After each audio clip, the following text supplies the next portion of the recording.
Well, we are talking employee wellness, which won't be complete a discussion if we don't have medical practitioners talking about it. So now we actually have two acclaimed doctors with us. Dr. Neeru Kumar, who's a medical doctor, psychologist, diversity and inclusion consultant, and an NLP expert. This year, she's been honored with the Padma Shri, one of the highest civilian awards, based on work done in DNI.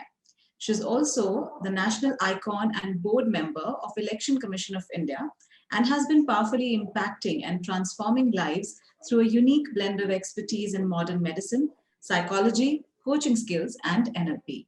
Welcome, Dr. Neeru Kumar.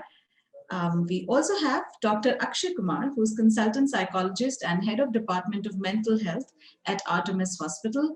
He's a PhD in psychology from the University College of Medical Sciences, Delhi University, bachelor's and master's in psychology from DU again, and he's also working as an assistant professor at IIIT Delhi, consultant and head for clinical psychology at Artemis Hospital, Gurgaon. Is also a member editor and a part of the review panel of the Delhi Psychiatry Journal. And in collaboration with Harvard University, USA, he's developed one of the first courses in positive psychology and leadership in India, based on the International Harvard module, and introduced it to the IIT and IIITs as their main curriculum. So that's the illustrious panel that we have right now for you. Over to you, and thank you so much for joining. Thank you, Neha, and thank you for that wonderful introduction. So good morning, everyone. Welcome to this very important and interesting session on employee wellness that's well-rounded. So I'd like to begin by introducing myself, and Neha has already introduced me. So I am Dr. Akshay, and I have with me Dr. Neeru, who's a true icon of holistic health. So Dr. Neeru, congratulations for the Padma Shri that you have received in 2021. That's a big honor, and for the wonderful work that you're doing for the country. Thank you. Thank you. So, Dr. Neeru, as Neha already said, is a pioneer in the field of diversity and inclusion. She's a founder of Ask Insights, and she offers her expertise in diversity strategies, policies, talent management assessments, analytics, covering areas of gender, generation, LGBTQ, disability, unconscious biases, inclusion. She has trained about 30,000 people, including global leaders, to frontline in the plants, in organizations like Unilever, Google, Amazon, Flipkart, RBS, Aditya Birla, PepsiCo, Tata, and the list goes on.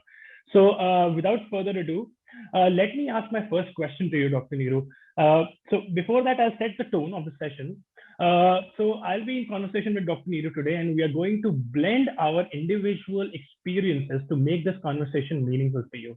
So I welcome you, Dr. Neeru, on this wonderful forum. And due to the COVID crisis, employee wellness has become a top priority for organizations today. Though it is unfortunate that it needed a global pandemic for this to happen, we do hope that this has been a strong wake-up call, and the focus remains a priority for organizations even after this crisis is over. So we want the session today to be inspiring, informative, and thought-provoking for our audience. So we are going to be discussing some very relevant themes on mental health, holistic health, psychological safety, and belonging. Dr. Neeru, my first question to you is, you have worked with many organizations and coached thousands of people. So what do you find are the prominent health needs of corporate employees which organizations should immediately pay attention to? Thank you, Akshay, and good morning to everyone who's here today. It's an absolute pleasure to be with all of you to talk this very, very relevant topic of employee health in the current timings. And the first thing I'd like to say about that is be wary of repetition. So, you know, the things that we're going to talk about, or what I'm going to say, is not new to you. I was hearing the previous session, and we were talking about the blurring of the distinction between work and life, the overwork, the burnout, people answering emails at 2 o'clock at night, whether it is an individual choice or it is pressure, what are the dual responsibilities that women have to go through, and what are the other challenges of working virtually from home. So these are not new things, and they are spoken over and over again. But just because they are spoken over and over again does not mean that we have addressed them. Actually, far from it. And what I'm seeing is, on coaching so many people and listening to their personal experiences, what I'm seeing is that the situation is going downwards. It's going downslide. So, I do these journeys. I do these journeys with the top leaders and with the women. And these are 3 to 4 months journeys where I have a very close insight into their work, into their personal lives, and also into what is happening inside them in the psychological space. And what I'm seeing is that people are now finding such a pressure of performance without having the psychological safety to talk about it. See, the thing is that we've just been thrown into the water, the virtual world that we are so immersed in right now, right? It's like we are 24 hours, and I say 24 hours because the brain doesn't switch off. Even when you're sleeping, the brain is still logged on, it's still online, right? Because these skills, these competencies of navigating the virtual world all the time is new to most of us. And it's hard. We didn't get time to get accustomed to it. We didn't get a time for our mind and body to accommodate it, understand it over a period of time. We were just thrown into the water where we didn't have time to really evolve. That's what evolution is, that over a period of time some changes take place, but we didn't have that luxury of time, and therefore there is this constant state of anxiety and overwhelm. And this gets coupled with the pressure on performance, where you feel that there is a risk of losing your job, a risk of loss of visibility, and so many other things where there are deadlines to be met. All of this is now causing tremendous pressure on the brain. Then there is this lack of the physical face-to-face contact. We talk about it, but we fully don't understand the unconscious impact of not having that connective tissue of meeting people, right? A lot of our interactions are so unconscious. We don't realize the benefit or the lack of it. When it's the lack of it, what is the loss of it, right? So that, and we were talking in the last session, I heard about new joinees. Now, there have been people who have joined organizations in the world of COVID, where they have never had face-to-face interactions with people, and they're trying to make their place. It's very hard for them. So, just to sum it up, I will say a lot of uncertainty, a lot of overwork, lack of appreciation and reward, and lack of support. These are the things that are causing a lot of distress in people today. So the immediate psychological first aid organizations need to have is empaneled mental health professionals. And I see that a lot of organizations do have that, but people don't avail of that facility.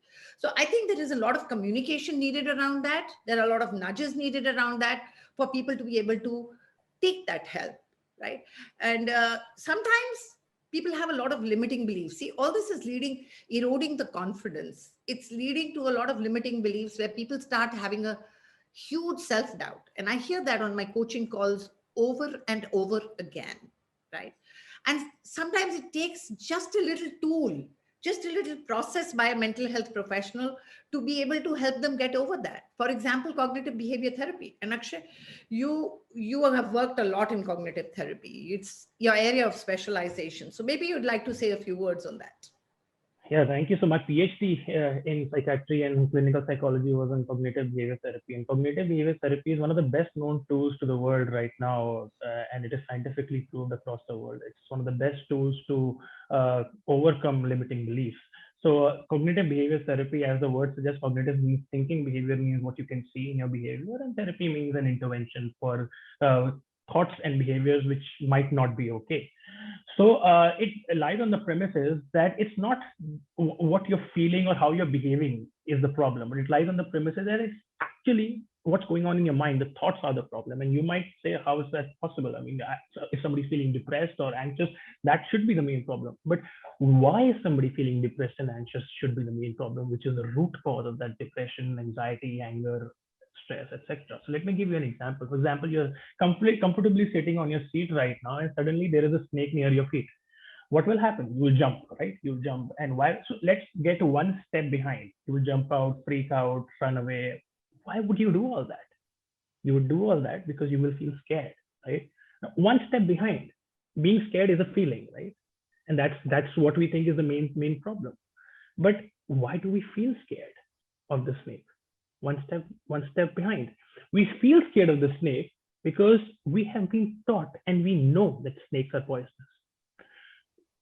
Taking the examples of babies or small children who don't know the concept of snakes, what would they do? They would extend their hand to play with the snake, right? Or somebody from Mars comes on to Earth hypothetically, and they don't know what a snake is, and they think that people on Earth are friendly, and suddenly a snake comes in front of them. They will probably try to make friends with the snake because they don't have the connotation that snakes are dangerous. And once you tell them, oh my God, don't go near that thing, that may be dangerous, it may bite you, it's poisonous.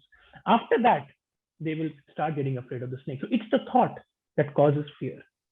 So taking an example, which is not a work-related example, for example, people have phobias. Somebody has hydrophobia, which is fear of water, and it is irrational. So somebody needs to cross a road to reach his house. There's a flood on the road. There's a puddle of water on the road. Somebody has chronic hydrophobia. The person will not be able to cross the road, even if the water is ankle deep, which is the person will be scared of that water, even though that fear is irrational, right? Nobody drowns in an ankle deep water. Now, the analogy to work is that people feel not very confident at work. People feel incompetent at work, even though the real reality may be they may be extremely competent and they may have wonderful skills, right? But because of some problem or some messaging at their home or in social life or at work, they have developed this irrational feeling of incompetence, which is leading to fear, feeling of stress, fear, etc., leading to non-performance, which is the behavior. Now, using the tool, which is cognitive behavioral therapy, we can actually cognitively restructure their irrational beliefs, which will then lead to some good feelings or productive feelings, and then lead to productive behavior, right? So let me give you an example. So for example, if your company has 1,000 employees and all of them are working at 50% of their capacity, practically you just have 500 employees working for you in the organization there, right? So wouldn't you want one, happier employees, second, productive employees, a combination that could do wonders for people and organizations? So that's about cognitive behavior therapy and how useful it is. So Dr. Neeru, coming back to you, you spoke about limiting beliefs, and I know that you do a lot of work in the field of diversity and inclusion, and I mentioned organizations like Aditya Birla, Tata, Microsoft, etc., Google, Amazon. You must be having a lot of experience with senior leaders. Do you find that these limiting beliefs are more in people of minority or underrepresented groups? And if yes, what can be done about it? Yes, Akshay, definitely. So, when we talk about minority or underrepresented groups, let's start by talking about women. And then, of course, there are other groups like people with disabilities, by people from the LGBTQ community, or people who are ethnically different. Or, these days there's so much conversation about introvert and extrovert. But let me start talking about women, because there's a very common phenomenon which is largely related to women, but can be in any group. And because I have so many conversations with women, and they are one of the largest population of different groups, diversity groups that we all think about and talk about. A commonly used term is imposter syndrome. And many of us may already be knowing that. Imposter syndrome means that the person concerned thinks that their success is a fluke. It just happened by chance. One day, everyone will find out that they don't have the capability to be where they are, and it will come crashing down like a pack of cards. So Sheryl Sandberg speaks about it in her book, Lean In. Many conversations have happened around the imposter syndrome. But my experience is that I speak to women who have never read about it, who have never heard it, but give me the exact book definition of it. So it's not that they're influenced by the conversation around. It's their deep personal experience. When I do an exercise on limiting beliefs in the groups, the one thing that people feel is relief when they see that, oh my God, I did not know that so many of us were going through it. I thought it was my problem. And that was an additional burden of guilt, that maybe I'm psychologically weak. Maybe I'm dysfunctional. Why do I have such thoughts? So one is the fear of losing it all. And the other is the guilt of having such thoughts. The group therapy in this really works well, where people realize that it is not their baggage. It is the baggage of the past marginalization, underrepresentation. For instance, with women, I say it is the baggage of past patriarchy. It's not your baggage. And the moment I say that to them, they find relief. So, yes, these things are seen more prominently. Limiting beliefs are seen more prominently in people of underrepresented groups. And, you know, we were in the last session, we were talking about why do you answer emails at 2 o'clock? Now, because of the insecurity people of these groups are feeling, they feel a further pressure to perform. Their anxiety about losing it all is much more. And believe me, they don't enjoy getting up at 2 o'clock and sending that email. But it's such a fear, it's such a compulsion. And they tell me I get this black hole in the pit of my stomach. I break out into sweat. I mean, it's so concerning for me when I hear this over and over again, when women are telling me this over and over again. So many women on the calls are crying with me due to this distress. And they say, you know, it was with a lot of difficulty that I had built some visibility around me. And now in this virtual world, I feel I've lost it all. And then I have those dual responsibilities at home where we've gone back, right? The social structure has gone back to what it was 10 years back. Do you know that the rate of domestic violence has increased during this COVID period? Such are the issues that people are facing, that women are facing. And then when we talk about PWD, we have research around that there are people with disabilities who do not have access to physiotherapy now, who do not have access to go to their doctors on a regular basis now. So they're coping with an additional thing, distress, right? And then there are so many, some of them use appliances which they're not able to correct now. So with all this coping with the double things, people from the LGBTQ community, many of them, especially in a society like India, are not accepted in their families. When they used to go out at work, and if they were in an organization which was inclusive, they felt relief there. When they could connect with friends, they felt relief there. Now being in an environment 24 hours where maybe the family is not accepting them, all of this is causing an extra burden on people who are from underrepresented or minority groups. And I think the vulnerable groups definitely need more attention as far as the physical and psychological health is concerned.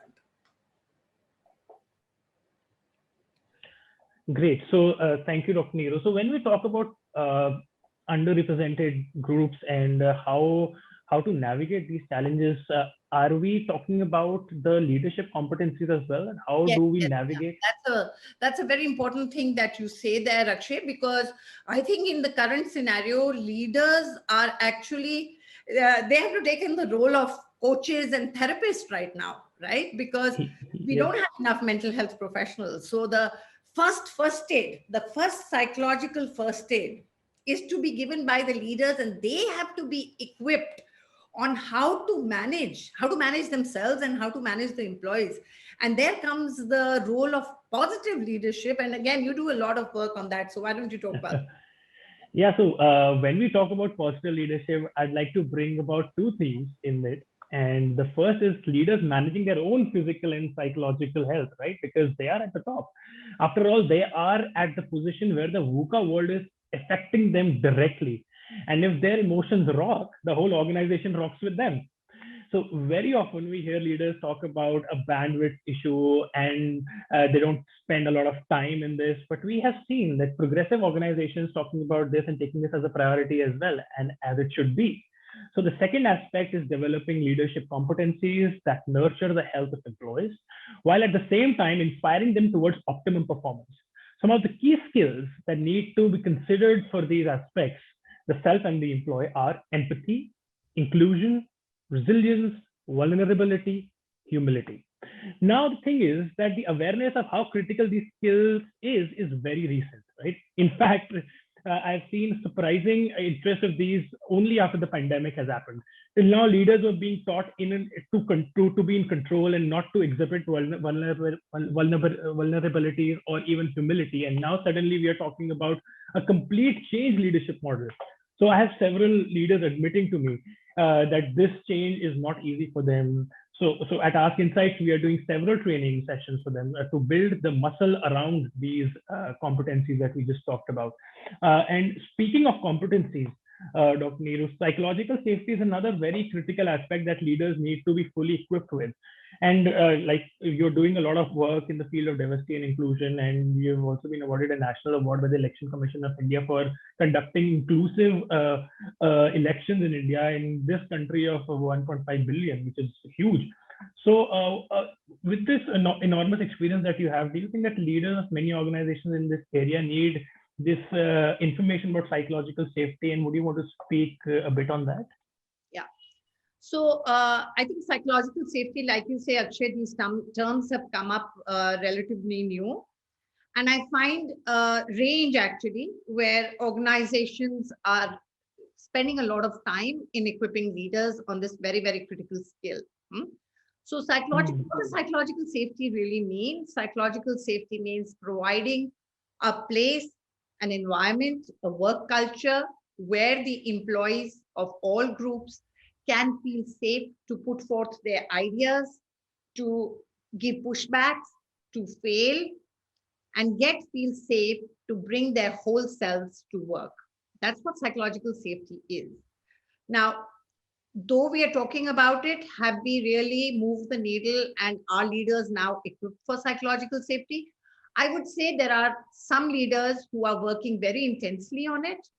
Right now, I'm in the midst of a very large project with global project with Unilever, where they're doing a lot of work on this, and I see a lot of willingness of leaders to engage in such conversations, provided there's a strategy in place that this is one aspect which needs to be covered.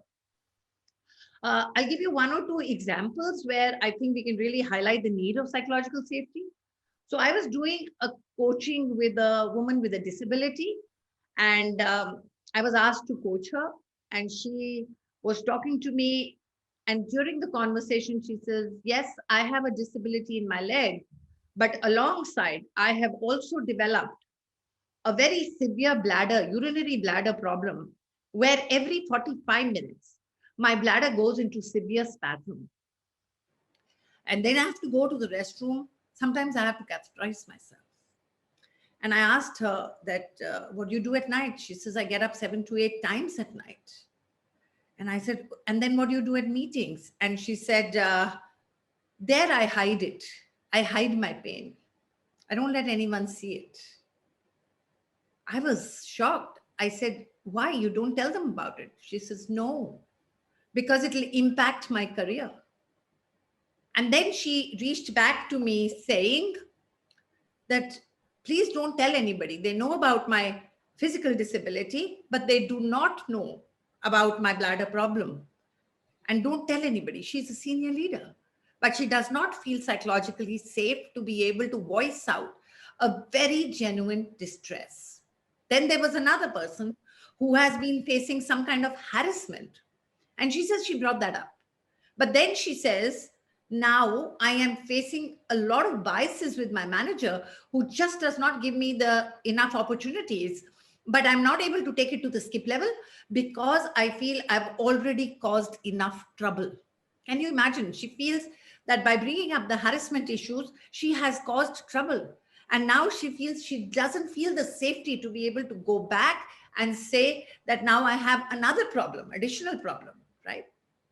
And I can quote so many of these examples where people do not have the psychological safety. And I would urge organizations, I would urge leaders to really inform themselves on this subject, to read about this subject, to spend time on this subject. Like Akshay said, it's a change in the leadership model from what used to be earlier, and it will develop. It will need time to develop those competencies, but it is critically important today. Right. So, Dr. Neeru, very well said. And psychological safety, I think, is extremely important in today's world, where people are insecure because of the social environment and the pandemic. At least they need to feel safe where they're working. So we began this conversation on the need of the current hour, and we can't end this session without gathering some pearls from your vast experience in holistic health, like we read in your profile. Usually we think of holistic health in terms of alternate medicine, but you are a medical doctor, and that too from one of the best colleges, Maulana Azad Medical Colleges from Delhi. And we have a very rare combination of expertise. You have a very rare combination of this expertise and decades of experience in physical health, mental health, and spiritual health. So what is the holistic approach that you would suggest organizations for their employees and the employee wellness that's well-rounded? Yeah, that was one of the reasons which made me leave. I was in Central Government Health Services for 25 years as a senior medical practitioner, and I always felt that allopathic medicine was not complete. When a person comes to a doctor with a disease, the doctor just looks at that organ and not the whole individual, and that can actually just take the disease from one corner to the other. It doesn't address the whole individual. And when we talk about true holistic health, it is about looking at the mind-body connection, and mind-body connection today is such an important thing to think about, that our every thought, our every emotion impacts every cell in our body. So no healing is complete without there being a very beautiful blend of healing of the mind and healing of the body. And this can be done through this and of course, my own situation in life where I have a disability from early childhood. These were the things that really motivated me to leave just allopathic medicine and get into the space of diversity, inclusion, and a larger frame of healing. So I've been teaching Reiki for the last 22 years, and Reiki is about energy medicine. It's about understanding your connection, your energy connection with the universe as a connection, and how when your energy levels are up and down, it makes a difference to your physical health. It also makes a difference to what you create out of life. So I think it's very important for people to understand some of these sciences. So I would say in the physical health, preventive medicine is very important. In the organization, having So we are running short of time, Dr. Neeru. We just have 30 seconds left. Yeah. And I'm going to just sum it up in one sentence. 30 seconds. So in physical health, I would suggest talks by consultants on preventive health. Then there is lifestyle, talks on lifestyle and a routine and a discipline. Spiritual health, mindfulness, law of attraction. These are things when people hear about, it creates hope, it creates a healthy lifestyle, and it creates a high vibration. So these are some of the things I think people can start doing immediately. So thank you so much for this wonderful session. And just to share with the audience that Dr. Neeru is my mother, and we are a mother-son team. And a very interesting fact, deeply committed in our work towards creating health and inclusion for all. Thank you for joining us in this wonderful session. Thank you, SHRM, for bringing this knowledge to the world. Thank you. Have a wonderful conference ahead. Thank you. Thank you so much, Neeru and Akshay. It was a pleasure having you here. And I think this has been one of the most powerful sessions, in our conference. I'm sure people would remember this for the long time to come. And we hope to see you soon sometime again. Thanks once again for being here.